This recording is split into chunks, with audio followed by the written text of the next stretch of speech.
Hello guys, in this video I'm going to show you how to change your email address in the PlantIn app. But before that, don't forget to subscribe, leave a comment down below, because at 10,000 subscribers I'm going to show you my whole YouTube revenue statistics and growth strategy. So without further ado, let's just jump right into it.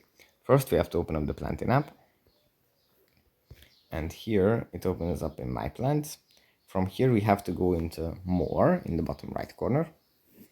And then in the top right corner, tap on the little cog, like this, and then tap on Email. Now we can change our email address. We can just delete this here and enter another one and change it to whatever we want to. I don't know, maybe we don't use this email address anymore and we want to update the app with our current one.